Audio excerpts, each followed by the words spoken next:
Good morning everyone, Radhe Radhe. तो कैसे हैं माय डियर स्टूडेंट। चलिए आज हम है ना बेहतर एपिसोड लेके आए हैं आप लोगों के बीच में। एपिसोड का नाम होने वाला है समास। क्या है समास और क्या इसके गुण है, कितने प्रकार है ना, समझेंगे उदाहरण के साथ और काफी बेहतर तरीके से समझेंगे। यदि आप यहाँ समझ रहे हैं तो एक भी क्वेश्चन नहीं छूटेगा, ऐसा कि मैं उम्मीद करती हूँ, है ना। तो बिना समय गवाए हुए अपने टॉपिक की तरफ चलते हैं।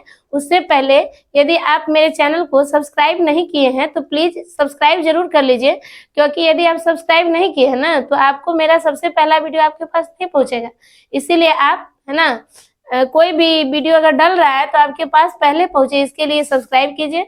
और यदि वीडियो देख ले रहे हैं ना तो एक लाइक कीजिए, और समझ में आ रहा है तो कमेंट कीजिए, है ना। और अपने दोस्तों की भलाई के लिए उसके साथ शेयर भी कीजिए। तो चलिए आज हम समझते हैं कि टॉपिक की तरफ बढ़ते हैं, है ना, बिना समय गवाए हुए, है ना। तो चलिए आज का टॉपिक क्या है माय डियर स्टूडेंट, समास है। क्या है? समास, है ना। ये देखिए समास, समास का मतलब समझिए होता क्या है। सबसे पहले एग्जाम्पल से समझते हैं, है ना। समास कहे तो दो या दो से अधिक, है ना, two and more than two, यानी दो या दो से अधिक पद जब एक साथ मेल हो रहा है ना, उसका मिलता है, उसे ही कहते हैं समास। आई बात समझ में? तो एग्जाम्पल पहले समझते हैं फिर समझेंगे इसका डिफिनेशन। तो जैसे देखिए माय डियर स्टूडेंट, गंगा जलम, है ना। जैसे आप देखो, जैसे आप लिखिए ना, गंगा, गंगा जान रहे हैं ना, गंगा का मतलब जानते होइएगा। गंगा जलम, गंगा जलम एक कैसा वर्ड है? ये समास है ना। तो कौन समास है वो तो बाद में बताएंगे, है ना। गंगा का मतलब गंगा, गंगा यानी जानते हैं ना समुद्र है, और जलम यानी जल। तो दो पद एक साथ मिल गया तो यही क्या बन गया? समास बन गया ना। गंगा जलम यानी गंगा का जल एक साथ मिलके ये बन गया समास। यदि आप इसको तोड़ देते हैं तो ये क्या हो जाएगा माय डियर स्टूडेंट, समझ लीजिए। यदि इसको तोड़ रहे हैं, तोड़ने का मतलब होता है विग्रह करना। क्या करना? विग्रह। समास विग्रह क्या होता है? जैसे गंगा जलम है तो इसको संस्कृत में आप, है ना, गंगाया, गंगाया जलम लिख सकते हैं, गंगाया जलम। और ये हो गया समास विग्रह संस्कृत में। किस चीज में? संस्कृत में हो गया। और यदि इसका हिंदी जानना चाहते हैं तो ये हो जाएगा गंगा का जल। क्या हो जाएगा माय डियर स्टूडेंट, है ना, गंगा का जल। आई बात समझ में? तो आप समझ लो, जब दो पद या फिर दो से अधिक पद, है ना, two and more than two पद जब एक साथ मिलते हैं तो वो बन जाता है समास। और वही समास जब दो या दो से अधिक बार में टूटता है उसे हम कहते हैं समास विग्रह। आई बात समझ में? तो चलिए अब हम चलते हैं इसके डिफिनेशन की तरफ, है ना। तो आप लोग प्लीज यदि देख रहे हैं ना तो नोटबुक में, है ना, नोट जरूर बनाइए तो आपको बेहतर समझ में आएगा। चलिए हाँ, तो चलिए समास के डिफिनेशन की ओर हम चलते हैं। समास होता क्या है इसका परिभाषा भी हम लिखवाएंगे, है ना, और आप लोग प्लीज नोट डाउन जरूर कीजिएगा। समास क्या है तो लिखिए, है ना, दो या दो से अधिक, है ना, दो या दो से अधिक पदों के मेल से। किसके मेल से? पदों के, है ना, मेल से, मेल से जो, है ना, जो पद बनता है, पद बनता है ना, उसे क्या कहते हैं? उसे समास कहते हैं। उसे क्या कहते हैं माय डियर स्टूडेंट? उसे, है ना, उसे समास कहते हैं। उसे क्या कहते हैं? उसे समास कहते हैं। उसे समास कहते हैं, है ना, समास कहते हैं। चलिए लिख लिए। तो अब चलिए अब हम चलते हैं इसके फिर से एग्जाम्पल की ओर, है ना। एग्जाम्पल का है तो यथा, यथा माने होता है जैसे। जैसे आप ले लो यथा शक्ति, यथा शक्ति, यथा शक्ति आप सुने होइएगा गांव देहात में, है ना। इस वर्ड का पंडित जी बहुत प्रयोग भी करते हैं कि यथा शक्ति, है ना, यथा शक्ति नहीं कहते हैं कि जैसा आपकी शक्ति है उनके अनुसार आप दान कीजिए, यानी शक्ति के अनुसार। तो यथा शक्ति जो वर्ड है ना, इसमें कितने पद है आप देख सकते हैं। इसमें कितने पद है? कितने पद है माय डियर स्टूडेंट? इसमें दो पद है ना। देखिए यथा, है ना, इसको थोड़ा सा कलर हम क्या कर लेते हैं, चेंज कर लेते हैं। देखिए देखिए यथा, यथा हो गया एक, और दूसरा हो गया शक्ति।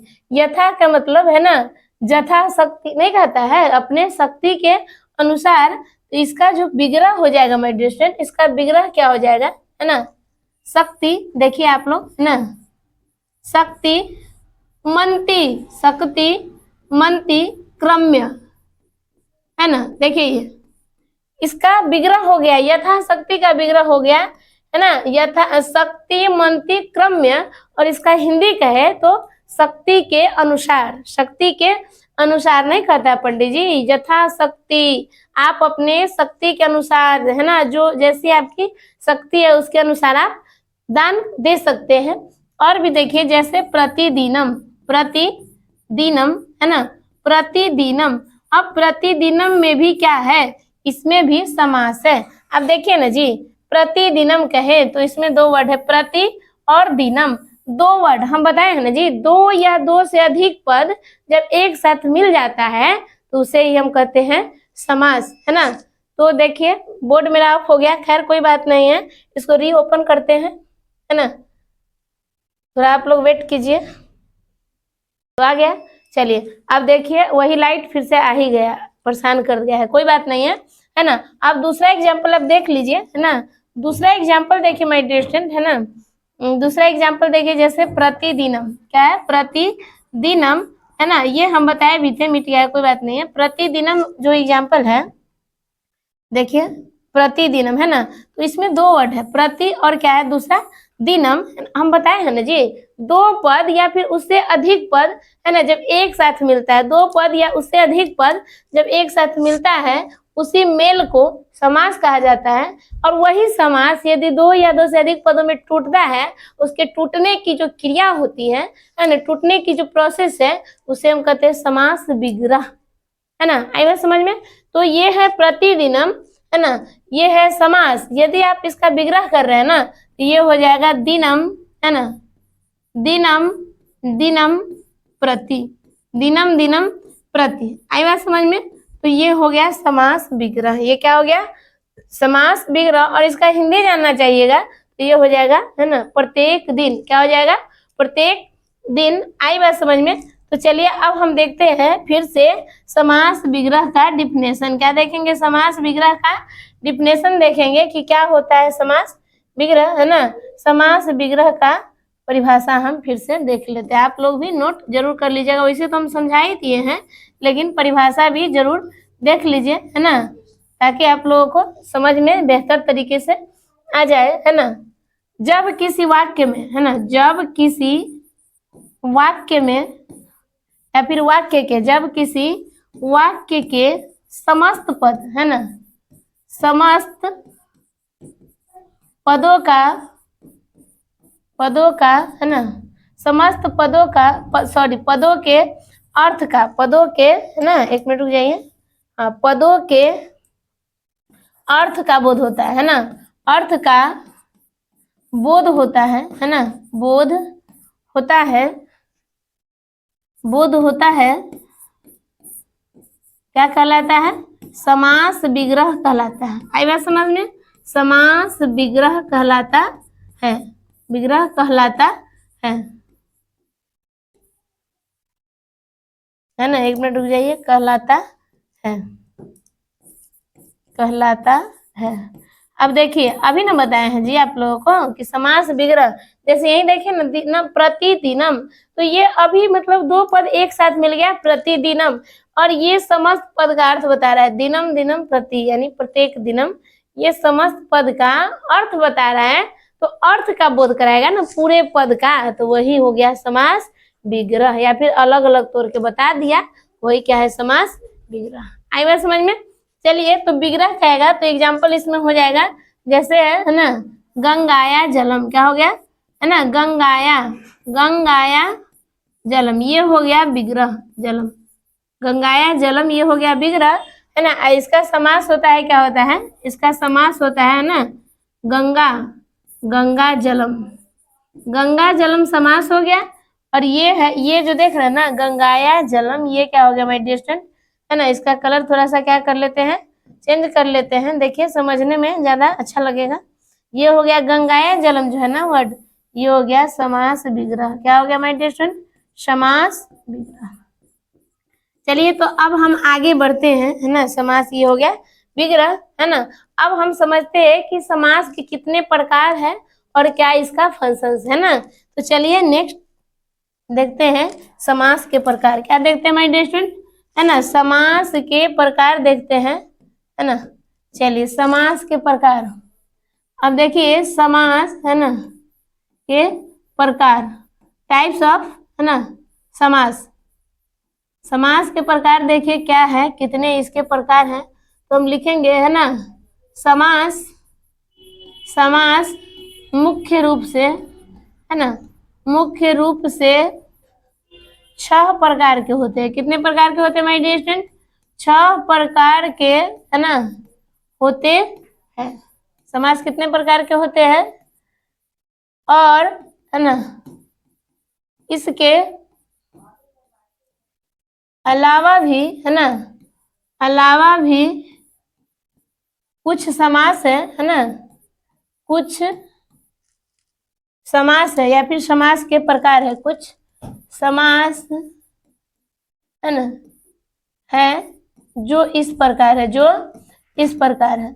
यदि आपसे एग्जामिनर पूछ ले, है ना, इस प्रकार है, क्या पूछ ले कि समास कितने प्रकार के होते हैं, तो आप बता देंगे कि समास 6 प्रकार के होते हैं ना। अभी हम लोग संस्कृत पढ़ रहे हैं, आई बात समझ में? समास कितने प्रकार के होते हैं? 6 प्रकार के होते हैं। तो समास 6 प्रकार के होते हैं, तो उस प्रकार के हम नाम जानते हैं। और इसके साथ साथ कुछ अन्य समास भी होता है, उनका भी हम नाम यहाँ समझेंगे, जो कि एग्जाम के पॉइंट ऑफ व्यू से काफी इंपॉर्टेंट है। तो एक में हो गया माय डियर स्टूडेंट अवयवी भाव। क्या हो जाएगा? अवयवी भाव समास, अवयवी भाव समास। आई बात समझ में? समास। और दूसरा क्या है माय डियर स्टूडेंट? दूसरा हो जाएगा, है ना, तत्पुरुष समास। क्या हो जाएगा? तत्पुरुष, है ना, तत्पुरुष समास, है ना। और अगला क्या होता है ना, तत्पुरुष समास है। और तीसरा होता है कर्मधारय समास। क्या होता है? कर्मधारय, है ना, समास। आई बात समझ में? और फिर होता है द्वंद्व समास। क्या होता है? द्वंद्व समास। द्वंद्व समास होता है, कितना हुआ? 4 हुआ द्वंद्व समास, है ना। और फिर होता है द्विगु समास। क्या होता है मेरे डियर स्टूडेंट? द्विगु समास। और अगला होता है बहुव्रीहि समास। क्या होता है मेरे डियर स्टूडेंट? बहुव्रीहि समास, बहुव्रीहि समास। आई बात समझ में? चलिए, तो ये मुख्य रूप से ये जो समास है कितने हैं?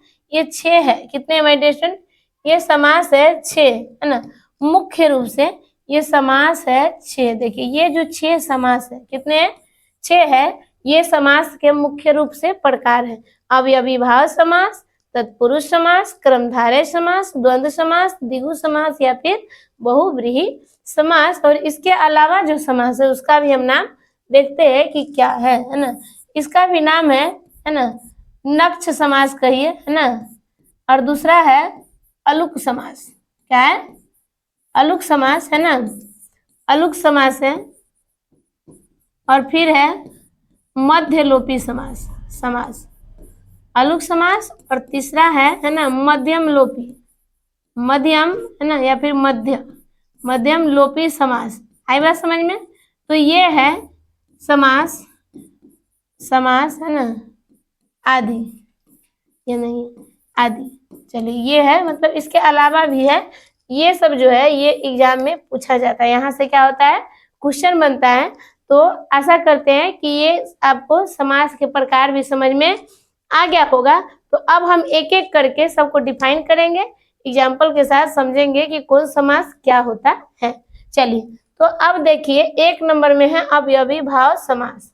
अवयवी भाव समास क्या होता है ना।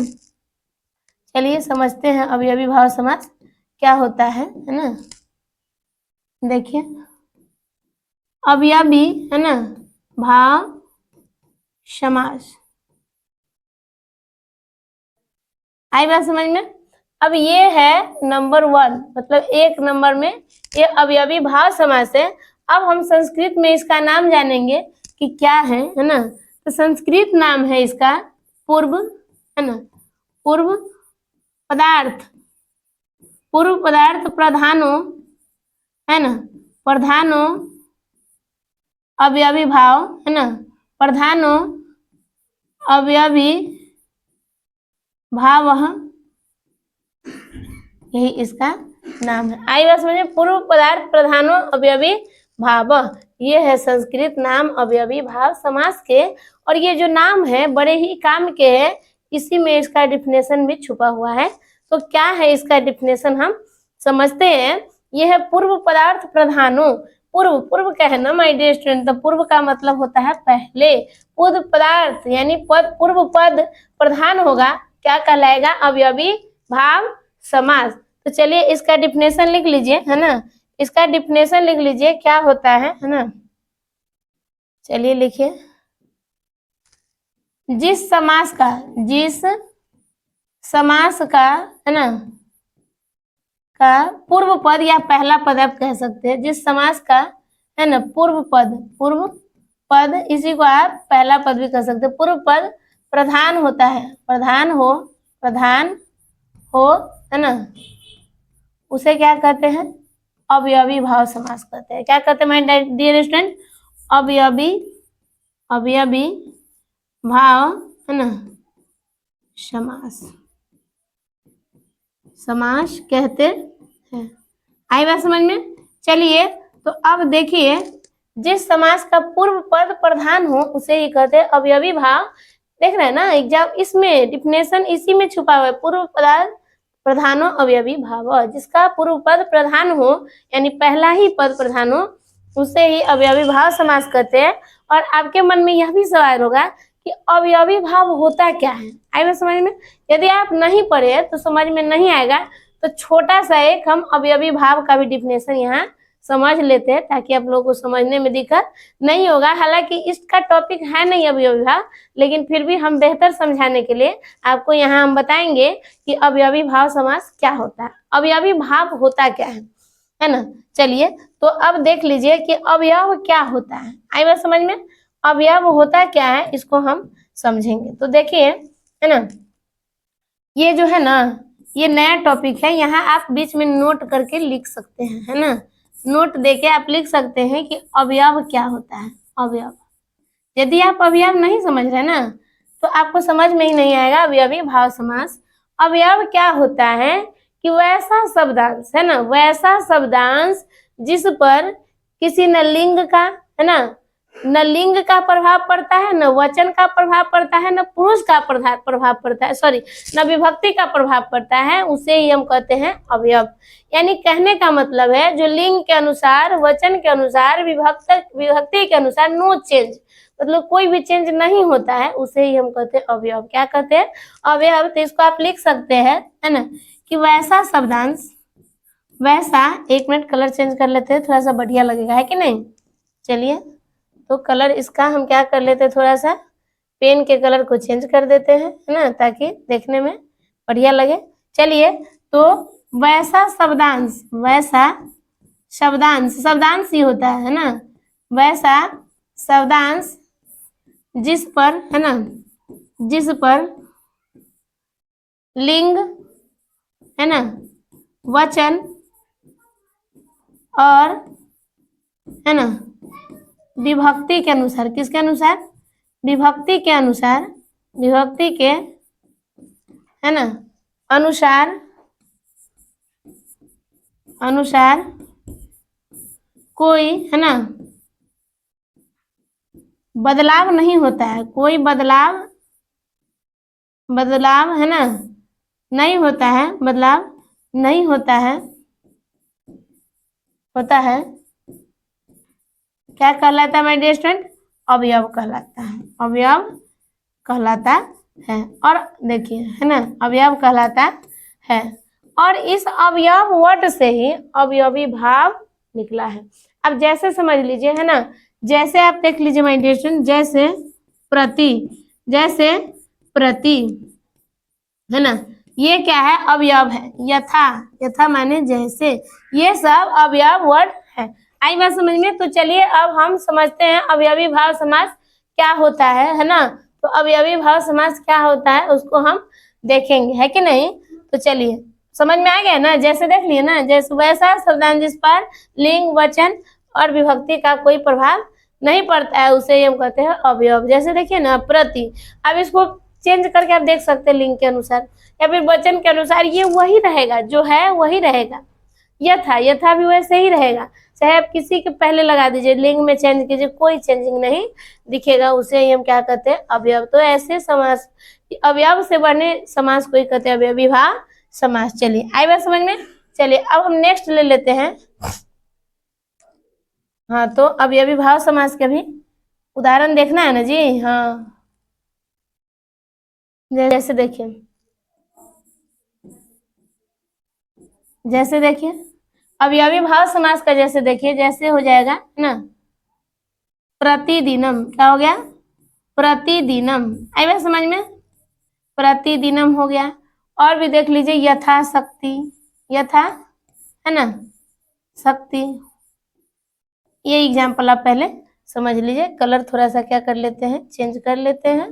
अब देखिए ये है प्रतिदिनम, जो है ना, इसमें देखिए ना प्रति क्या लगा हुआ है, अवयव है, क्या है, अवयव है। इसका है ना लिंग, वचन और विभक्ति के अनुसार कोई चेंजिंग नहीं होगा, तो ये है अवयवीभाव समास और अवयव से बना है, तो इसीलिए प्रतिदिनम क्या हो गया, अवयवीभाव समास। इसमें देख रहे हैं ना, पहला पद प्रधान है, प्रति है ना, यथाशक्ति, यथा क्या है, अवयव ही तो है ना जी, तो ये अवयव से बना हुआ है, तो ये हो गया अवयवीभाव समास।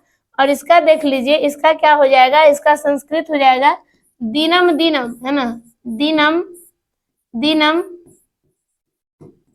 प्रति, यानी प्रत्येक दिन, हर दिन है ना, ये हो गया। अगर ये पूछेगा तो ये हो गया आपका विग्रह। यथाशक्ति, तो इसका हो जाएगा है ना शक्ति, क्या हो जाएगा माय डियर स्टूडेंट, शक्ति मंती है ना, शक्ति मंती क्रम्य, शक्ति मंती क्रम्य। आई बात समझ में। तो ये हो गया आपको कौन समास, अवयवी भाव समास, है ना। हम आशा करते हैं कि आप लोग जरूर ये बात समझ गए होंगे, है ना, कि अवयवी भाव समास क्या होता है। चले आगे की ओर चलिए। तो अब हम चलते हैं दूसरे क्वेश्चन की ओर। दूसरा है तत्पुरुष समास, तत्पुरुष समास, समास है ना, तत्पुरुष समास है ना। चलिए चलिए, तो अब हम समझते हैं तत्पुरुष समास। इसका संस्कृत नाम क्या होता है ना, उत्तर, उत्तर है ना, पदार्थ, प्रधानो, प्रधानो है ना, तत्पुरुष, क्या हो जाएगा, तत्पुरुष। आई बात समझ में। चलिए, तो ये जो नाम है ना, उत्तर, पदार्थ, प्रधानो, तत्पुरुष, ये नाम जो है ना संस्कृत का, आप लोगों को थोड़ा सा मतलब क्या कहें, मतलब भिराह लगेगा, थोड़ा सा बड़ा लगेगा, लेकिन इस नाम में ही इसका काम छुपा हुआ है। उत्तर, पदार्थ, प्रधानो, तत्पुरुष है ना, वैसा समास जिसका उत्तर पद प्रधान हो। उत्तर कहे तो बाद वाला, कौन सा, बाद वाला। तो चलिए इसका अब हम डिफिनेशन लिख लेते हैं, है ना, कि जिस समास में, जिस है ना समास में, जिस समास में उत्तर पद, उत्तर है ना पद का है ना अर्थ प्रधान हो, उत्तर माने बाद, उत्तर माने बाद है ना, उत्तर पद का अर्थ प्रधान हो, प्रधान हो है ना, उसे क्या कहते हैं माय डियर स्टूडेंट, उसे तत्पुरुष समास कहते हैं। क्या कहते हैं, तत्पुरुष समास कहते हैं, तत्पुरुष है ना समास कहते हैं, तत्पुरुष समास कहते हैं। चलिए अब हम देखते हैं, है ना, जैसे देखिए, चलिए जैसे की तरफ बढ़ते हैं, थोड़ा सा पेन के कलर क्या कर लेते हैं, फिर से चेंज कर लेते हैं। चलिए अब देखिए, तरह जिस समास में उत्तर पद का अर्थ प्रधान हो, उत्तर माने बाद, उत्तर माने बाद है ना, बाद का अर्थ प्रधान होता है, वही है तत्पुरुष समास। तो जैसे देख लीजिए तत्पुरुष समास, जैसे है ना राज, राजपुत्र, राजपुत्र, इसका मतलब क्या हुआ, ये है अभी समास, ये क्या है समास है। क्यों, इसमें दो से अधिक पद मिल रहा है, राज और पुत्र। इसका हिंदी कहे तो राजा का पुत्र, क्या होगा, राजा का पुत्र है ना। और इसका संस्कृत का है ना मतलब विग्रह कहिए तो ये हो जाएगा राज्ञ, क्या हो जाएगा, राज्ञ पुत्र, राज्ञ पुत्रम, राज्ञ पुत्र नहीं माय डियर स्टूडेंट, पुत्रम हो जाएगा है ना, राज्ञ एक मिनट रुक जाइए। हाँ, राज्ञः पुत्रम, इसका मतलब क्या हो गया कि राजा का पुत्र, राजा का पुत्र, ये संस्कृत में हो गया राजा का पुत्र, है ना।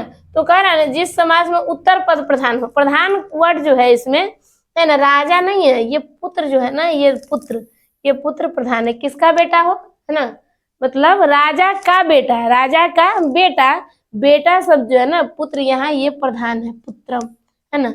चलिए, तो अब हम देखते हैं, जैसे जैसे देखिए और भी, है ना, राजा पुत्र, और एग्जाम्पल आप देखिए, है ना,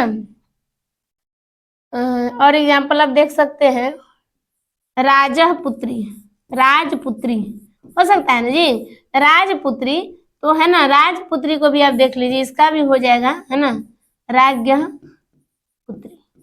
तो इसका मतलब हुआ कि इसका बाद वाला पद जो है ना, ये प्रधान है, राजपुत्री, यानी बाद, ये जो पुत्री वर्ड है ये क्या है, प्रधान है। तो जिस समास में बाद का पद प्रधान होता है उसे ही कहते हैं तत्पुरुष समास। और तत्पुरुष समास जो है माय डियर स्टूडेंट, ये एक ही का नहीं होता है, ये विभक्ति के अनुसार होता है ना। तो तत्पुरुष समास के भी कितने टाइप है वो हम पढ़ेंगे फिर से।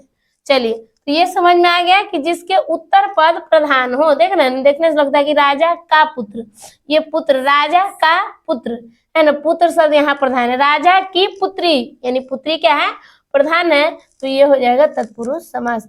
अब हम देखते हैं, है ना, चलिए नेक्स्ट पेज ले लेते हैं कि तत्पुरुष समास के कितने भेद होते हैं। चलिए, तत्पुरुष समास के माय डियर स्टूडेंट प्रकार देखेंगे, थोड़ा सा वीडियो लंबा चौड़ा होगा, लेकिन आप लोग घबराइएगा नहीं, काहे कि ये आप पढ़िए रहे, पूरा एक ही वीडियो में पूरा खत्म कर देंगे, है ना। देखते हैं, कोशिश करते हैं तत्पुरुष समास के प्रकार। थोड़ा सा पेन के कलर क्या कर लेते हैं, चेंज कर लेते हैं, नहीं तो आप लोगों को देखने में समस्या होगा। चलिए, तो लिखते हैं तत्पुरुष समास के प्रकार, है ना, तत्पुरुष समास के प्रकार, तत्पुरुष समास के प्रकार, है ना। चलिए, अब देखिए तत्पुरुष समास के कितने प्रकार है वो हम समझेंगे। तत्पुरुष समास जो है ना माय डियर स्टूडेंट, ये विभक्ति के अनुसार बनता है, किसके अनुसार, विभक्ति के अनुसार। तो हम पढ़ा दिए हुए हैं कि विभक्ति संस्कृत में 7 प्रकार के होता है, कितने प्रकार के होते हैं, 7, है ना। तो ये 7 प्रकार की विभक्ति होता है, लेकिन ये जो तत्पुरुष समास है 6 विभक्ति के अनुसार बनता है। तो वो कौन सा है 6 विभक्ति, है ना, और कौन नहीं है वो भी हम समझते हैं। चलिए, समास, हाँ, तो ये हो जाएगा द्वितीय तत्पुरुष, क्या हो जाएगा, एक मिनट रुक जाइए, द्वितीय तत्पुरुष। चलिए, द्वितीय तत्पुरुष, अब दूसरा देख लीजिए ना, द्वितीय तत्पुरुष तृतीय, यानी पहली छोड़ के सप्तमी तक हो जाएगा द्वितीय तत्पुरुष, है ना। फिर हो जाएगा तृतीय तत्पुरुष, आई में समझ में, तृतीय तत्पुरुष। और फिर क्या हो जाएगा माय डियर स्टूडेंट, चतुर्थी तत्पुरुष, क्या हो जाएगा, चतुर्थी तत्पुरुष, तत्पुरुष, आई में समझ में। अब चतुर्थी तत्पुरुष, अब हो जाएगा पंचमी तत्पुरुष, क्या हो जाएगा, पंचमी तत्पुरुष। ये सब देख रहे हैं ना, तत् मतलब तीसरी चौथी, ये सब क्या है, विभक्ति है। और छठी में हो जाएगा, है ना, द्वितीय, है ना, ये 2 नंबर है माय डियर स्टूडेंट, नंबरिंग गलत हो गया, है ना, और ये है 3 नंबर, और ये है 4, और ये हो गया 5, 5 में देख रहे हैं, ये हो जाएगा, है ना, षष्ठी, क्या हो जाएगा, षष्ठी तत्पुरुष, तत्पुरुष। अब 6 में क्या हो जाएगा, सप्तमी, क्या हो जाएगा, सप्तमी तत्पुरुष, सप्तमी तत्पुरुष, है ना। चलिए, एक मिनट रुक जाइए माय डियर स्टूडेंट, सप्तमी क्या हो जाएगा, तत्पुरुष, सप्तमी, है ना, सप्तमी तत्पुरुष। चलिए, अब हम समझते हैं, है ना, तत्पुरुष, एक मिनट, हाँ, अब एक एक करके, है ना, ये जो दिए हुआ है द्वितीय तत्पुरुष, तृतीया, चतुर्थी, पंचमी, षष्ठी, सप्तमी, हम फिर पढ़ेंगे। तत्पुरुष समास के 6 भेद है, कितने भेद है, 6 भेद है। तो द्वितीय तत्पुरुष क्या होता है, पहले सबसे पहले आप समझ लीजिए कि द्वितीय क्या है, विभक्ति है, क्या है, विभक्ति है। और द्वितीय के चिन्ह क्या होता है, पहले चिन्ह जानिए तभी समझ में आएगा ना। द्वितीय के चिन्ह होता है, पहला क्या होता है, कर्ता ने, यानी प्रथमा ने, द्वितीय को, तो हम थोड़ा सा कलर बदल लेते हैं। चलिए देखिए, अब देखिए द्वितीय का चिन्ह क्या होता है, को होता है ना जी। अब देखिए ना, यहीं पे हम बताएंगे आप लोगों को। तृतीया का क्या होता है, से होता है। तृतीया का चिन्ह क्या होता है, से होता है। और चतुर्थी का क्या होता है माय डियर स्टूडेंट, को के लिए, क्या होता है, को के लिए। इसी पे सब बनेगा, को के लिए, है ना। और ये जो चौथी है इसका हो जाएगा यानी पंचमी विभक्ति, है ना। पंचमी होता है से, अलगाव के लिए, है ना। ये होता है किसके लिए, अलगाव के लिए। किसके लिए होता है माय डियर स्टूडेंट, अलगाव, अलगाव के लिए होता है ना। चलिए अब है खष्टी। खष्टी में क्या होता है, संबंध। संबंध का है तो का के की। ये बहुत बहुत मतलब इसका बहुत योगदान है इसमें चिन्ह का। सप्तमी का होता है मे पर, क्या होता है, मे पर। इसी को आपको ध्यान रखना है। ये जो चिन्ह दिखाई पड़ रहा है ना, द्वितीय का को, तृतीया का से, चतुर्थी का को के लिए, और पंचमी का से अलगाव के लिए, है ना। और खष्टी का काके की संबंध के लिए, और सप्तमी का मे पर। अब हम बारी बारी से फिर समझेंगे, है ना, कि प्रथमा द्वितीय विभक्ति क्या होता है, द्वितीय तत्पुरुष, तृतीय तत्पुरुष, है ना। ये सब हम समझेंगे। तो चलिए अब हम क्या करते हैं, इसको थोड़ा सा छोटा कर देते हैं या फिर साइड में रख लेते हैं, है ना। चलिए ऊपर कर देते हैं, कोई दिक्कत है क्या, नहीं है। तो चलिए अब हम बारी बारी से देखते हैं। चलिए क्या है एक नंबर में माय डियर स्टूडेंट, एक नंबर में है द्वितीय तत्पुरुष, है ना।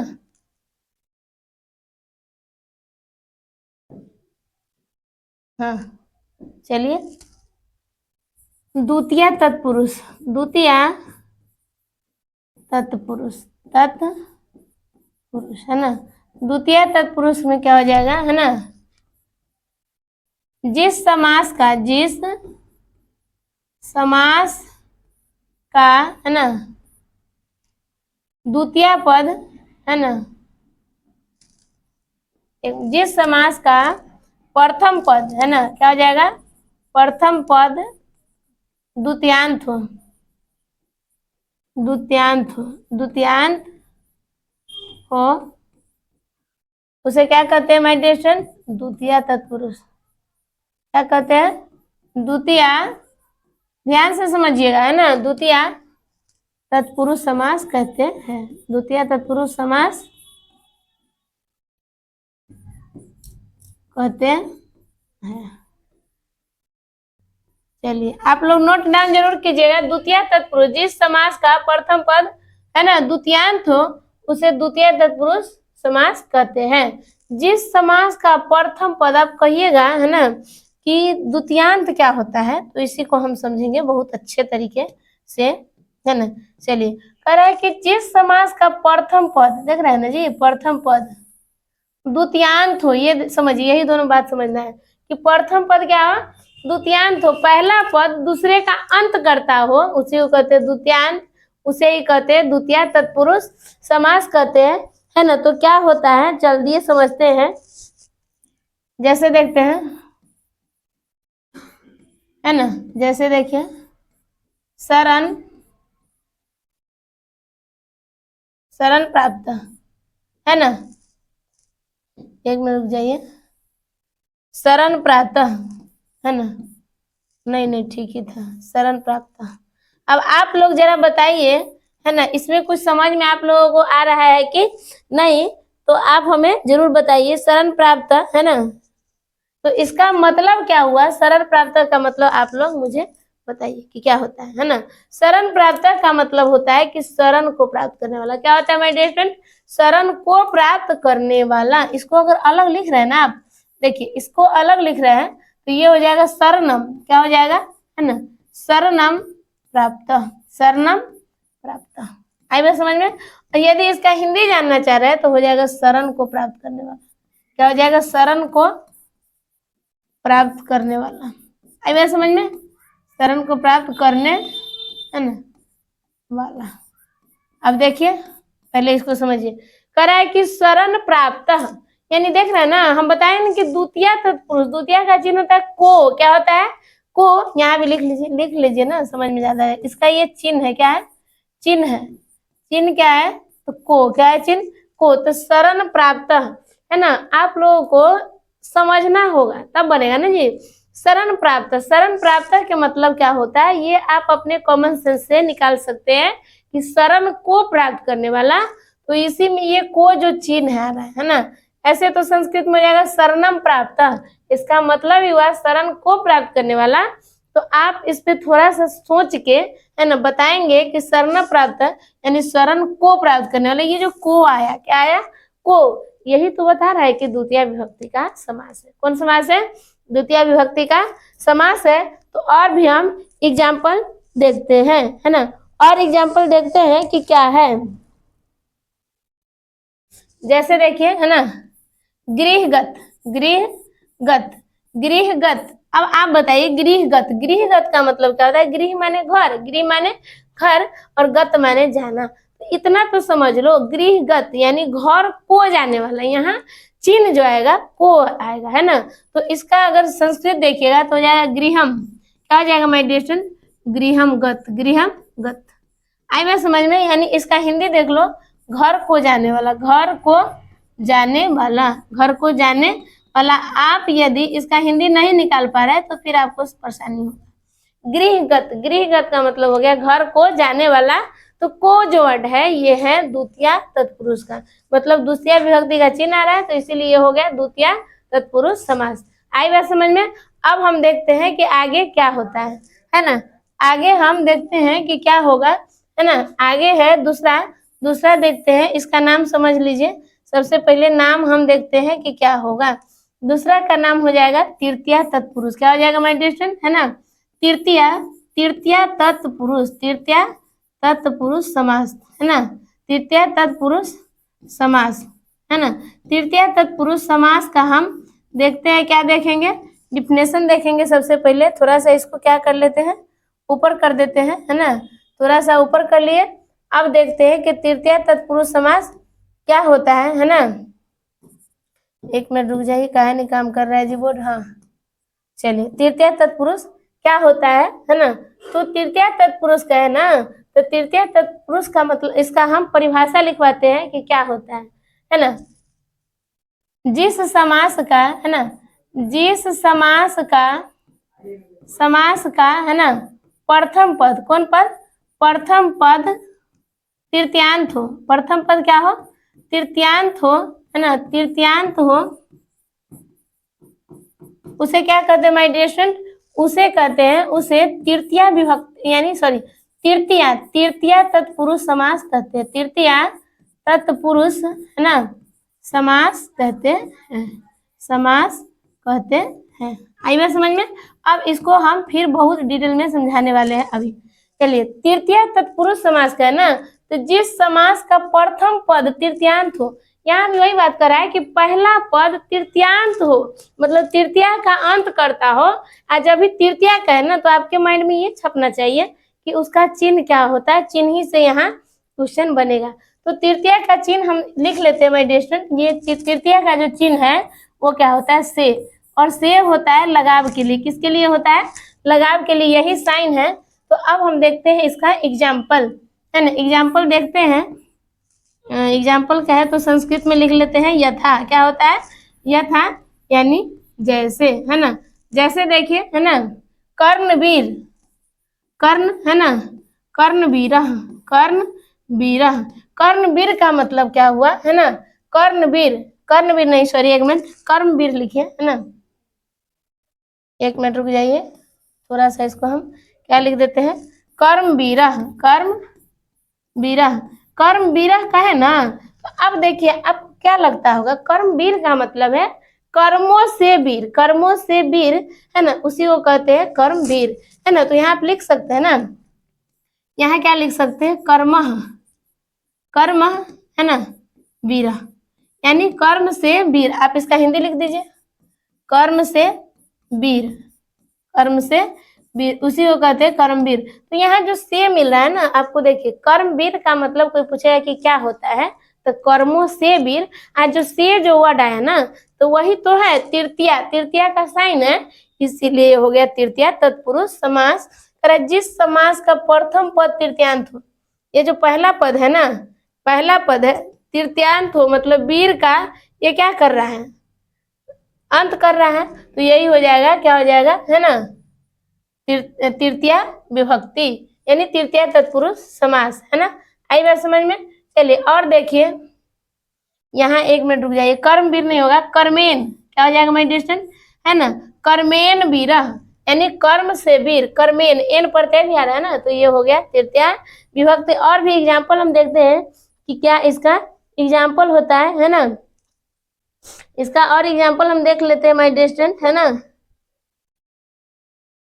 सुख युक्त, जैसे देखिए सुख युक्त, है ना, सुख युक्त, सुख युक्त का मतलब बताइए कि क्या होता है। सुख युक्त का ये समास है ना, तो आपसे पूछेगा कि सुख युक्त में कौन समास है, तो आप थोड़ा सा इसको पढ़ के, सुख युक्त यानी सुख से भरा हुआ, या फिर सुख से जो जिसको सुख है उसी को ना कहिएगा कि सुख युक्त, सुख, तो इसका संस्कृत बनाइएगा ना, तो क्या हो जाएगा, सुखेन, क्या हो जाएगा, सुखेन युक्त, सुखेन युक्त, सुखेन। अब देखिए ना, हम बताए भी है ना जी कि एन प्रत्यय लगता है तृतीया विभक्ति में। यहाँ देखिए सुखेन युक्त यानी सुख से युक्त, सुख से भरा हुआ, सुख से, है ना, सुख से भरा हुआ, या फिर सुख से युक्त को ही कहते हैं सुखेन युक्त। से जो चिन्ह आ रहा है ना यहाँ एन प्रत्यय, उसी को कहते हैं तृतीया तत्पुरुष समास। ये नहीं भी पूछेगा ना, तो आप यहाँ पूछेगा सुख युक्त, तो आप उसको क्या करेंगे, है ना, डिटेल में समझेंगे, थोड़ा सा माइंड में थिंक करेंगे कि सुख युक्त का मतलब क्या होता है, कि सुख से युक्त, से चिन्ह जब भी आएगा तो समझ लेना कि तृतीया तत्पुरुष समास है। हालांकि इतना डिटेल में पूछता है नहीं, लेकिन फिर भी मेरा उद्देश्य क्या है कि आपको बेहतर से बेहतर पढ़ा दे, है ना, ताकि आप किसी भी एग्जाम में जाइए तो आपको समस्या का समाधान, मतलब समस्या का सामना नहीं करना पड़े, है कि नहीं। तो अब हम चलिए देखते हैं तीसरा, तीसरा क्या हो जाएगा, ये है तृतीया तत्पुरुष। तो अब हम चलेंगे चतुर्थी तत्पुरुष की तरह, है ना, किसके तरफ माय डियर स्टूडेंट, चतुर्थी तत्पुरुष। चलिए देखने वाले हैं चतुर्थी तत्पुरुष, क्या देखते हैं माय डियर स्टूडेंट, है ना, चतुर्थी तत्पुरुष, चतुर्थी तत्पुरुष, है ना, समास, चतुर्थी तत्पुरुष समास। चतुर्थी तत्पुरुष समास क्या होता है, ये पहले डिफिनेशन समझ लीजिए, है ना, जिसके पूर्व पद में, जिसके, है ना, पूर्व पद में, है ना, चतुर्थी, चतुर्थी विभक्ति हो, चतुर्थी विभक्ति हो, जिसके पूर्व पद में चतुर्थी विभक्ति हो, है ना, उसे चतुर्थी तत्पुरुष समास कहते हैं। क्या कहते हैं माय डियर स्टूडेंट, चतुर्थी तत्पुरुष समास, तत्पुरुष, है ना, समास कहते हैं। आई बात समझ में, देखिए करा जिसके पूर्व पद में, पूर्व का है ना, तो पहले, पूर्व माने पहले के पद में चतुर्थी विभक्ति हो, पहले का पद में क्या होगा, चतुर्थी विभक्ति होगा, तो चतुर्थी तत्पुरुष समास कहते हैं। आप जैसे समझ लो ना, जैसे देश हितम, क्या हो जाएगा, है ना, जैसे देखिए देश हितम, देश हितम, है ना, और देख लीजिए ना, और देखिए दूसरा भूत बलि, क्या देखिए, भूत बलि, भूत के नाम कभी सुने हैं कि नहीं, डर भी लगता होगा ना जी, भूत बलि। चलिए अब देखिए जैसे देश हितम का है ना, अब देश हितम वर्ड सुन के कैसा लग रहा है कि देश हितम का मतलब होता है देश की, देश के लिए भलाई, है ना, देश के लिए हित, देश के लिए भलाई। और भूत बलि का है ना, तो भूत बलि का मतलब होता है, देखिए चीटी घूम रहा है ना, भूत बलि का मतलब होता है भूत के लिए जो बलि दिया जाता है उसको कहते हैं भूत बलि।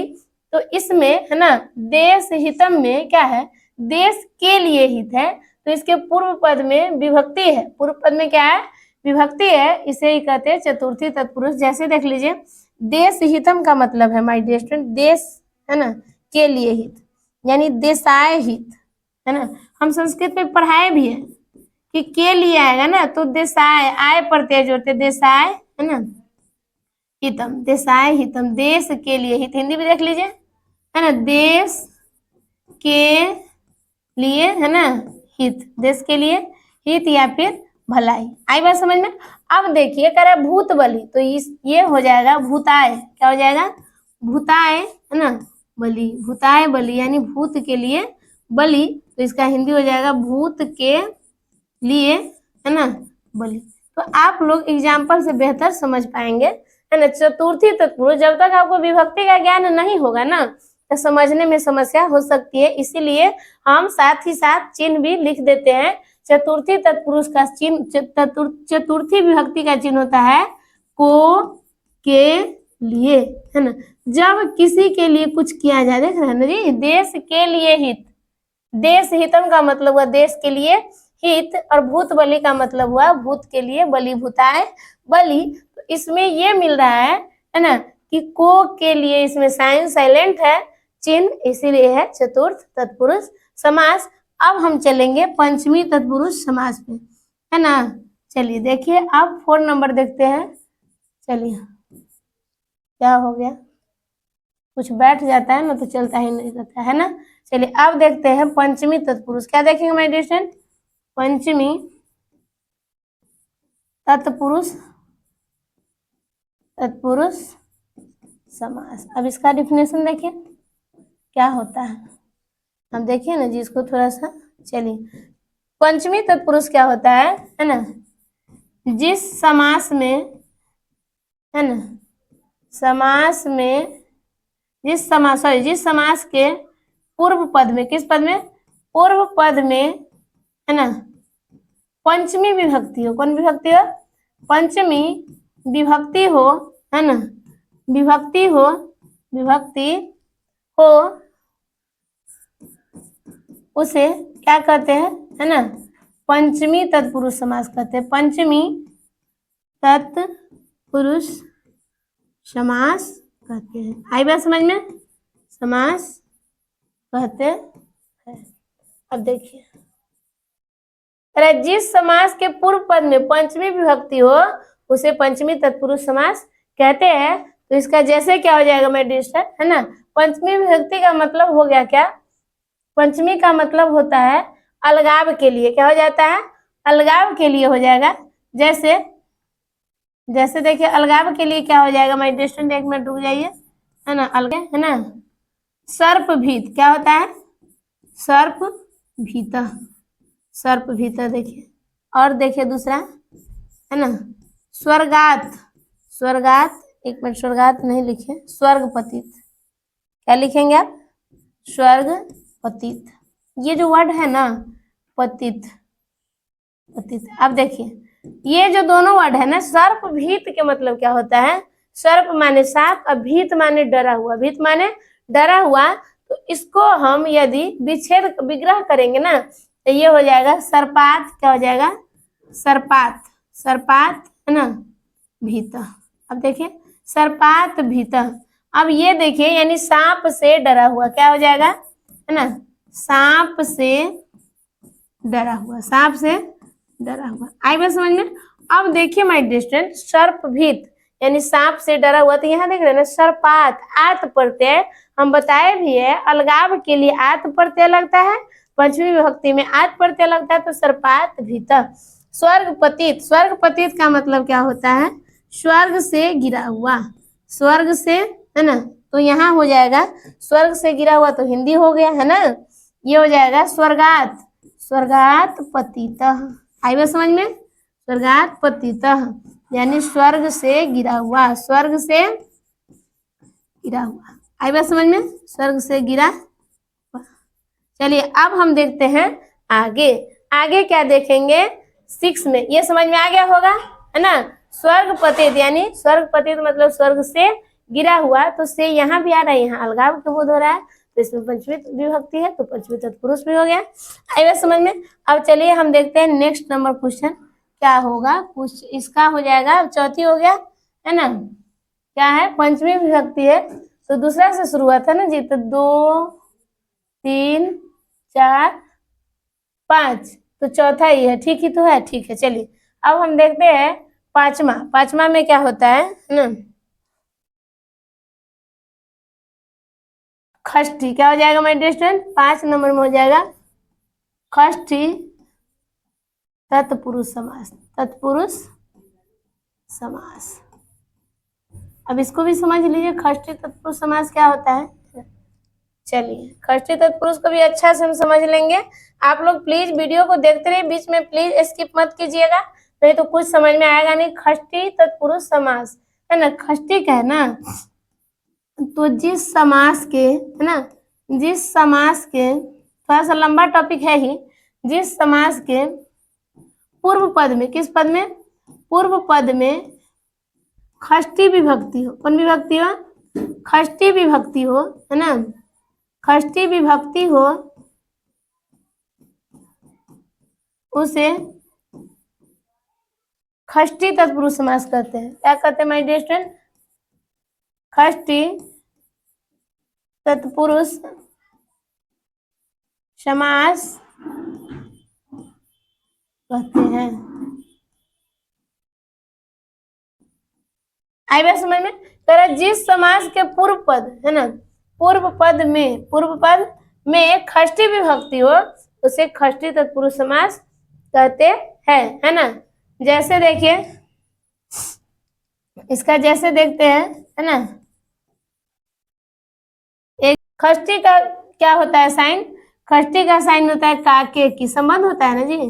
चलिए, काके की, तो इसका हो जाएगा, है ना, जैसे अशोक वृक्ष, अशोक वृक्ष, अशोक वृक्ष, है ना। और देख लीजिए, आम वृक्ष या फिर आमरम कर दीजिए, है ना। अब अशोक वृक्ष चाहे आम वृक्ष है ना, या फिर रमेश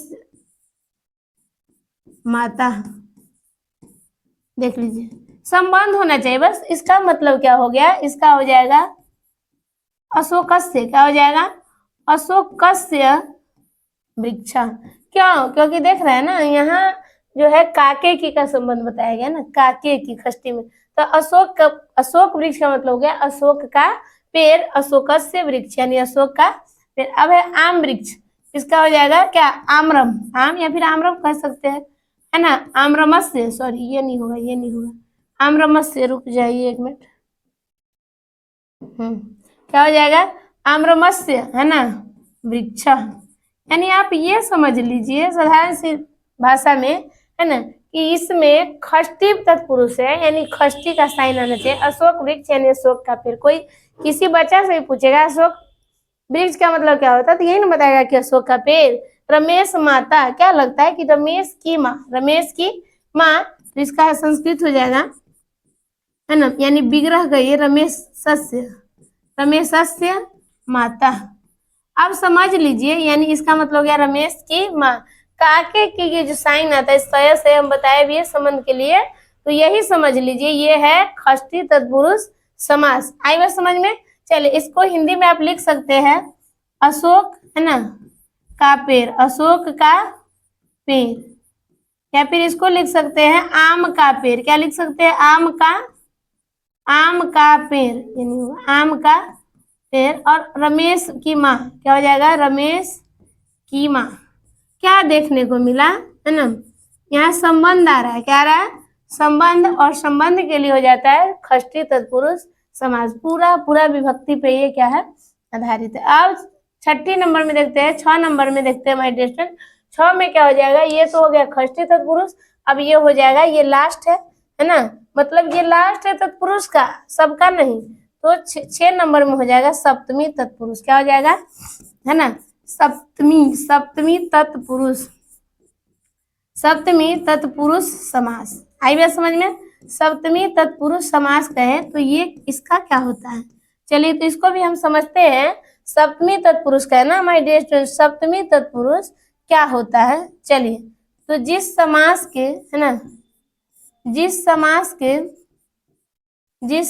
के पूर्व पद में, किस पद में? पूर्व पद में, है ना, षष्ठी विभक्ति हो, सॉरी सप्तमी, क्या हो जाएगा? सप्तमी विभक्ति हो, सप्तमी विभक्ति हो, है ना, सप्तमी विभक्ति हो, उसे क्या कहते हैं? सप्तमी तत्पुरुष समास। उसे सप्तमी, है ना, तत्पुरुष समास कहते हैं। आई बात समझ में? चलिए, तत्पुरुष समास कहते हैं। अब जैसे देखिए, कहते हैं, है ना।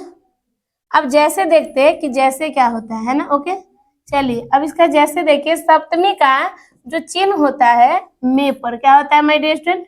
मे पर। देखिए, मे पर सप्तमी का, है ना, यानी सप्तमी विभक्ति, सप्तमी तत्पुरुष। तो जैसे आप देख लीजिए, है ना, जैसे आप देख लीजिए, क्या देखिए, रणवीर, क्या देख रहे हैं आप, रणवीर, है ना, व्यवहार कुशलः, व्यवहार कुशलः। अब ये समझिए, थोड़ा सा अच्छा एग्जाम्पल है ना, व्यवहार कुशलः।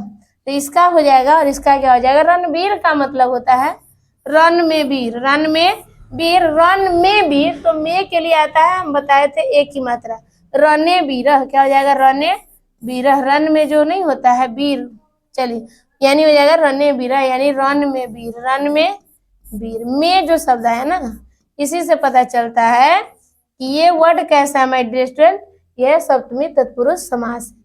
अब व्यवहार कुशलः, इसका हो जाएगा, है ना, व्यवहारे, व्यवहारे यानी व्यवहार में कुशल, व्यवहार में कुशल, व्यवहारे कुशल, ये हो गया संस्कृत में, है ना, विग्रह कहिए। तो ये हो जाएगा व्यवहार में कुशल, व्यवहार में कुशल, व्यवहार में कुशल।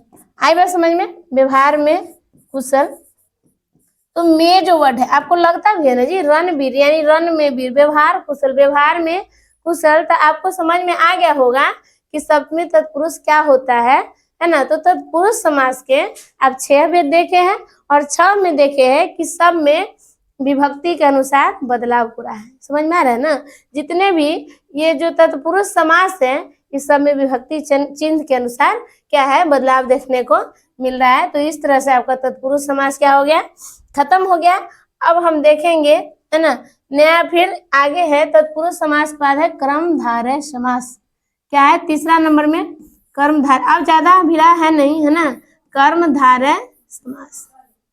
अब देखिए कर्मधारय समास, आई बात समझ में। कर्मधारय समास देखिए क्या होता है, इसका संस्कृत नाम पहले देख लीजिए, इसी में डिफिनेशन है ना। इसका संस्कृत नाम होता है विशेषणे, है ना, विशेषणे विशेष्य, विशेषणे विशेष्य कर्मधारय, विशेषणे विशेष्य कर्मधारय समास, विशेषण विशेष कर्मधारय। तो इसी में है, इसका डिफिनेशन इसी में है ना। चलिए देखते हैं क्या इसका डिफिनेशन है, बहुत इजी वे में समझ में आ जाएगा, है ना। चलिए, विशेषण विशेष कर्मधारय जिस समास का, जिस, है ना, समास में, है ना, प्रथम पद विशेषण, विशेषण, है ना, और दूसरा, है ना, दूसरे लिखिए, दूसरे पद को, जिस समास में प्रथम पद विशेष, प्रथम, है ना, प्रथम पद को लिखिए, प्रथम पद को विशेषण और दूसरे पद को, है ना, दूसरे पद को विशेष्य की उपमा, विशेष्य, है ना, विशेष्य की उपमा दी जाती है। क्या दी जाती है, उपमा दी जाती है, उपमा दी जाती है, उसे क्या कहते हैं, उसे कर्मधारय समास कहते हैं। क्या कहते हैं माय डियर स्टूडेंट, कर्मधारय, है ना, समास कहते हैं, समास कहते हैं। आई बात समझ में। चलिए अब देखिए, तरह जिस समास में प्रथम पद को विशेषण, प्रथम पद को विशेषण और दूसरे पद को विशेष की उपमा दी जाती है, उसे हम कर्मधारय समास कहते हैं। जैसे क्या हो जाएगा, है ना, जैसे देखिए, जैसे आप देख लीजिए, एक मिनट, नीलोत, है ना, नीलोत पलम, नीलोत पलम, है ना, नीलोत पलम, ठीक है ना। इसका मतलब होता है नीला, है ना, नीला उत्पलन, नीला उत्पलन यानी नीला कमल, है ना। अब दूसरा देखिए, है ना, सुंदर पुरुष, सुंदर पुरुष, ये समास है, सुंदर पुरुष समास है। इसका क्या हो जाएगा, सुंदरम, क्या हो जाएगा, है ना, सुंदरम पुरुष, अब देखिए, इसको हम बेहतर तरीके से आपको जरूर समझाने का कोशिश करेंगे, है ना। तो आप घबराइएगा नहीं, देखिए ये जो वर्ड है ना नीलो उत्पलम, नीलो उत्पलम का मतलब हो गया ये जो नीला वर्ड आ रहा है ना नीला, ये उत्पलम की क्या है विशेषता बताती है, जबकि ये है विशेष्य वर्ड, ये विशेषण है और ये है विशेष्य, है ना। और देखिए यहाँ देखिए सुंदर, सुंदर वर्ड क्या है विशेषता ही तो है, विशेषण ही तो है, किस वर्ड किस चीज की, तो पुरुष की, पुरुष की जो सुंदरता है ना, सुंदर जो वर्ड है ये विशेषण है और ये विशेष है। तो जिस वर्ड में विशेषण यानी प्रथम पद विशेषण और दूसरे पद विशेष की मतलब उपमा जिसको दी जाती है उसे ही कहते कर्मधारय समास। आई बात समझ में, जैसे नील कमल, नील कमल भी आप देख सकते हो, है ना, नील कमल, है ना, नील कमल, नील कमल, कमल कैसा है मतलब नीला, नील कमल, ये एग्जाम्पल छोड़िए रहने दीजिए, है ना। चलिए तो आगे हम बढ़ते हैं, अगले टॉपिक की तरफ बढ़ते हैं। अगला टॉपिक क्या है ना, 4 नंबर में अब हम देखेंगे द्वंद्व समास। क्या देखेंगे माय डियर स्टूडेंट, द्वंद्व समास, द्वंद्व समास, है ना। टॉपिक ज्यादा बड़ा हो जाएगा इसीलिए एग्जाम्पल कम ही समझिए। द्वंद्व समास क्या होता है, पहले इसका हम परिभाषा लिख लेते हैं। द्वंद्व समास की परिभाषा लिख लीजिए माय डियर स्टूडेंट, द्वंद्व समास, है ना, द्वंद्व समास को द्वंद्व ही कहते हैं। द्वंद्व का मतलब है जिसका दोनों पद प्रधान हो, द्वंद्व, है ना, जिस समास का, है ना, दोनों पद प्रधान हो, दोनों, है ना, पद प्रधान हो, दोनों पद प्रधान हो, उसे क्या कहते हैं माय डियर स्टूडेंट, उसे द्वंद्व समास कहते हैं, द्वंद्व समास कहते हैं। चलिए उसे क्या कहते हैं, द्वंद्व समास कहते हैं। जैसे देख लीजिए जिस पद में दोनों पद प्रधान हो, तो जैसे आप देख सकते हैं, है ना, जैसे देखिए माता, है ना, माता, है ना, पुत्रो ही ठीक है, माता पुत्रो, आई बात समझ में। और देखिए, है ना, राम लक्ष्मण, राम लक्ष्मण, राम लक्ष्य, है ना, मनो। अब ये जो वर्ड देख रहे हैं ना राम लक्ष्मण, अब जो ये जो आप वर्ड देख रहे हैं ना माता पुत्र राम लक्ष्मण, इसका मतलब हुआ कि माँ बेटा, क्या हुआ, माँ बेटा, है ना, राम लक्ष्मण, ये दोनों क्या है, ये जो वर्ड है ना ये द्वंद्व समास है। क्या है, द्वंद्व समास है। माता पुत्र यानी माता बेटा, राम लक्ष्मण, या फिर माता पिता, है ना, माता पिता, माता पिता को कहते हैं पितरों। क्या कहते हैं माय डियर स्टूडेंट, माता पिता को हम पितरों कहते हैं। यदि आपसे पूछ देगा कि पितरों में कौन समास है तो द्वंद्व, हिंदी में यदि आप समझ रहे हैं जैसे हो गया माता पिता, माता, है ना, और देख लीजिए ना पिता, आएगा समझ में। लोटा डोरी, लोटा डोरी, या फिर और भी देख लीजिए, है ना, चाचा चाची, चाचा चाची, इस सब में क्या है, द्वंद्व समास है। क्या है माय डियर स्टूडेंट, द्वंद्व समास है। आई बात समझ में। तो इसी तरह से माता पुत्र, माता और पुत्र, राम लक्ष्मण, पितरों, पितरों का मतलब हो गया माता पिता, इस सब में क्या है, द्वंद्व समास है। अब हम देखेंगे, है ना, द्वंद्व समास के कितने भेद हैं। द्वंद्व समास के भी माय डियर स्टूडेंट 3 भेद होते हैं। कितने भेद होते हैं, 3 भेद होते हैं। तो चलिए इसको ऊपर कर लेते हैं, बड़ा टॉपिक तो है ही। अब हम लिखते हैं, है ना, द्वंद्व समास के प्रकार, द्वंद्व समास, है ना, के प्रकार, द्वंद्व समास के प्रकार।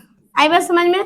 द्वंद्व समास कितने प्रकार के होते हैं, तो द्वंद्व समास माय डियर स्टूडेंट इसके 3 प्रकार है। कितने प्रकार है, 3 प्रकार है। आप समझ लीजिए 1 नंबर में होता है इतरेतर द्वंद्व। क्या होता है, इतरेतर द्वंद्व। आप संस्कृत पढ़ रहे हैं इस बात को नहीं भूलिएगा, है ना, इतरेतर द्वंद्व। और दूसरा क्या होता है ना, इतरेतर द्वंद्व होता है, और दूसरा होता है समाहार द्वंद्व। क्या होता है माय डियर स्टूडेंट, समाहार द्वंद्व। आई बात समझ में। और तीसरा होता है एक शेष द्वंद्व। क्या होता है, एक शेष द्वंद्व, है ना, एक शेष द्वंद्व। अब इसको हम शॉर्टकट माध्यम से ही समझ लेते हैं कि इतरेतर द्वंद्व क्या होता है और समाहार क्या होता है और एक शेष क्या होता है ना। तो आप इतरेतर द्वंद क्या होता है समझिए, और समाहार क्या होता है और एक्सेस क्या होता है। इसमें क्या होता है माय डियर स्टूडेंट, इसको समझिए शॉर्टकट मेथड से। इतरेतर द्वंद में क्या होता है, इसमें वचन के अनुसार वचन और अंतिम पद के अनुसार बदलाव होता है, अंतिम पद के अनुसार लिंग का बदलाव होता है, इसे ही कहते हैं इतरेतर द्वंद। आइए समझ में, वचन के अनुसार, वचन के अनुसार, थोड़ा सा समझिए शॉर्टकट में, अनुसार है ना, वचन, वचन के अनुसार वचन और अंतिम पद के अनुसार, किसके अनुसार, अंतिम पद के अनुसार, अंतिम है ना पद के अनुसार, अनुसार लिंग चेंज होता है। अंतिम पद के अनुसार क्या चेंज होता है, लिंग चेंज होता है, लिंग बदलता है, लिंग क्या होता है, बदलता है। तो इसे ही क्या कहते हैं, इतरेतर। अब हम एग्जांपल बताएंगे समाहार का क्या मतलब होता है। समाहार का मतलब होता है सम्मिलित रूप। जब किसी भी है ना ग्रुप की बात हो, जैसे हाथ हो गया, पैर हो गया, है ना, किसी भी चीज के ग्रुप ले लो, है ना, हाथ में 2 हाथ है ना, तो ये ग्रुप में ही है ना, ग्रुप की बात होता है, सम्मिलित रूप का बात होता है समाहार द्वंद में, है ना। तो इसका भी अंतिम अंतिम जो रूप होता है ना, शब्द होता है, उसके अनुसार है ना उसका लिंग चेंज होता है, वो होता है समाहार द्वंद। और एक शेष में क्या होता है, इसमें सभी पद है ना लुप्त हो जाता है और एक पद ही बच जाता है, उसको कहते हैं एक शेष द्वंद। सभी पद लुप्त हो गए, एक पद बच जाता है, इसको कहते हैं एक शेष द्वंद। चलिए, तो जैसे इतरेतर का देखते हैं, है ना एग्जाम्पल। इतरेतर का एग्जाम्पल देखिए माय डियर स्टूडेंट, इतरेतर का एग्जाम्पल क्या होता है ना। इतरेतर का एग्जाम्पल देखिए, कलर चेंज कर लेते हैं। जैसे देखिए है ना, राम और सीता, राम और सीता है, तो राम क्या हो जाएगा, सीते। राम देखिए, एक मिनट रुक जाइए, राम च सीते, है ना च। अब ये जो वर्ड है ना, अब देखिए क्या बन जाएगा, राम च सीते च, तो ये हो जाएगा, ये लिंग दोनों है, एक है मतलब पुल्लिंग, एक है स्त्रीलिंग, तो इसको एक साथ लिख लेंगे राम और लिख लेंगे सीता, है ना। तो सीता माय डियर स्टूडेंट, ये राम और सीता कितने लोग हो गए, 2 लोग हो गए ना, तो 2 लोग हुए, तो वचन होगा अंतिम पद के अनुसार से, अंतिम पद देख रहे हैं ना, सीता है, तो सीधा आकारांत स्त्रीलिंग है, तो सीता का द्विवचन सीते हो जाता है, इसलिए हो जाएगा राम सीते। और देखिए जैसे राम लक्ष्मण, राम राम च, है ना, लक्ष्मणो लक्ष्मण च, ये जो वर्ड है ना, अब देखिए इसको वैसे कैसे बनाइएगा, राम लक्ष्मण को एक साथ लिख दीजिए, राम है ना लक्ष्मण हो गया। अब देखिए कि ये जो दोनों वर्ड है, दोनों को एक साथ तो लिख दिए, लेकिन अंत में क्या है, लक्ष्मण, लक्ष्मण है ना, राम च लक्ष्मण। एक मिनट रुक जाइए, यहाँ सीते नहीं होगा माय डियर स्टूडेंट, सीता ही होगा, है ना, थोड़ा सा मिस्टेक हो गया है, माइनर मिस्टेक, कोई बात नहीं, यहाँ लक्ष्मणों नहीं होगा, यहाँ होगा लक्ष्मण, क्या होगा, लक्ष्मण ही होगा, तो इसको ठीक कर लेते हैं, च। आई बात समझ में। अब देखिए तो जगह राम च लक्ष्मण च का मतलब हो गया, अब लक्ष्मण के अनुसार चेंज होगा, तो लक्ष्मण आकारांत पुल्लिंग शब्द है ना, तो ये द्विवचन, 2 गोटा है ना, 2 है ना, तो इसलिए द्विवचन लक्ष्मण हो जाएगा। इस तरह ये मतलब वचन के अनुसार वचन और अंतिम लिंग के अनुसार लिंग बदलता है, ये इतरेतर द्वंद कहलाता है ना, क्या हो जाता है, ये इतरेतर द्वंद समास है। आई बात समझ में। अब है समाहार द्वंद। जैसे देखिए समाहार द्वंद का हम एग्जाम्पल समझते हैं कि क्या होगा, इसको थोड़ा सा छोटा कर लेते हैं, एक मिनट रुक जाइए माय डियर स्टूडेंट। इतरेतर समाहार द्वंद का हम एग्जाम्पल समझ लेते हैं ना। इसका एग्जाम्पल थोड़ा सा देख लेते हैं क्या होता है ना, एग्जाम्पल थोड़ा बड़ा बड़ा रहता है। हस्त च, है ना, पाद च तेसाम, है ना, तेसाम समाहार, क्या हो जाएगा, समाहार। अब देखिए है ना, हस्त च पाद च तेसाम समाहार, समाहार का मतलब ही होता है सम्मिलित रूप, क्या होता है, सम्मिलित रूप। इसका मतलब हुआ हस्त च पाद च तेसाम समाहार, तो इसका अगर एक वर्ड 1 वर्ड बनाइएगा ना, तो ये हो जाएगा हस्तपादम, है ना, क्या हो जाएगा, हस्त पादम यानी हाथ और पैर, हस्तो यानी हस्तो है ना, तो दो हाथ और दो पैर है ना हम लोग के पास जी। तो ये सम्मिलित रूप है, दो हाथ और दो पैर, ये हो गया हस्तपादम। ये सम्मिलित रूप काशी और प्रयाग च तयो समाहार, तो इसका क्या बनेगा, समाहार रूप है ना, ये हो जाएगा काशी प्रयाग। क्या हो जाएगा my dear student, Kashi Prayag. आई बात समझ में, काशी प्रयागम यानी काशी और प्रयाग है ना, तो ये ऐसे देगा काशी प्रयागम। आई बात समझ में, तो ये हो गया समाहार द्वंद्व यानी सम्मिलित रूप, समझ गए होंगे। अब हम देखते हैं एक शेष के उदाहरण, है ना, ये बहुत बड़ा लेंथी टॉपिक है ही।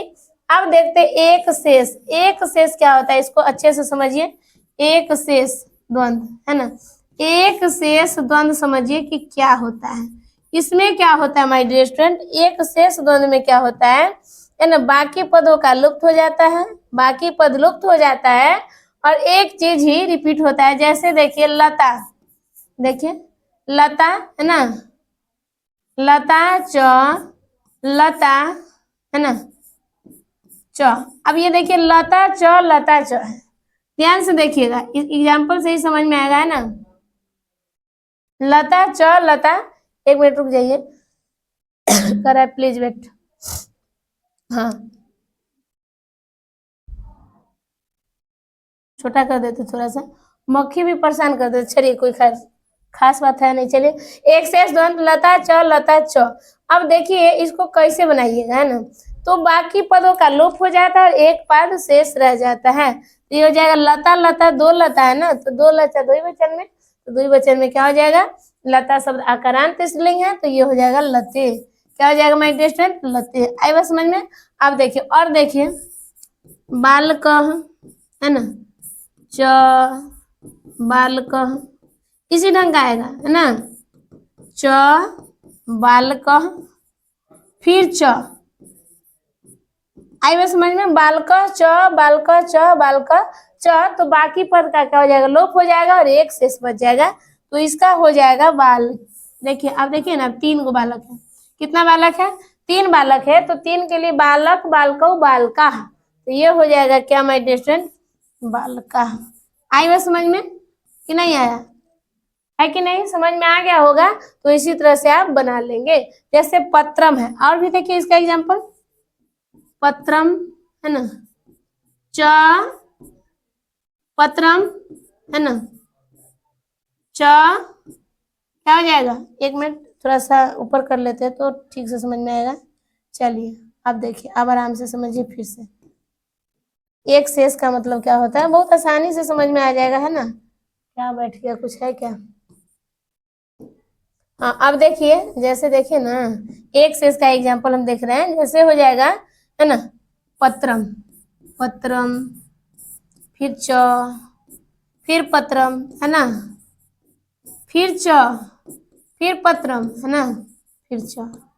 आपको दिख रहा होगा ना, पत्रम पत्रम पत्रम, तीन पत्रम है ना, तो पत्रम जो शब्द है पत्र, ये कैसा है हम जानते हैं ना, ये नपुंसक लिंग अकारांत है ना, अकारांत नपुंसक लिंग, तो हम पढ़ाए भी है, यूट्यूब पे डाला हुआ भी है कि पत्रम का जो होता है ये तीन है ना, तो बहुवचन पत्रम पत्रे पत्रानी, तो इससे आप बना लेंगे पत्रानी का ना। इसमें बाकी पदों का लोप हो जाता है और फिर एक पद शेष बच जाता है, और लिंग किसके अनुसार चेंज होगा है ना, तीनों के अनुसार है ना, ये बहुवचन में है तो बहुवचन हो जाएगा। आई बात समझ में। चलिए सॉरी, वचन चेंज होगा इसके वचन के अनुसार ही। आई बात समझ में। चलिए तो अब हम इस तरह से द्वंद्व समास के प्रकार समझ लिए।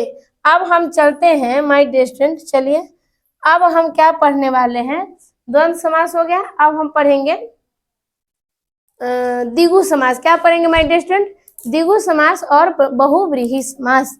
द्विगु समास देख लेते हैं क्या होता है, द्विगु समास है ना, द्विगु समास, द्विगु समास का है ना, तो द्विगु समास का मतलब होता है संख्यावाचक।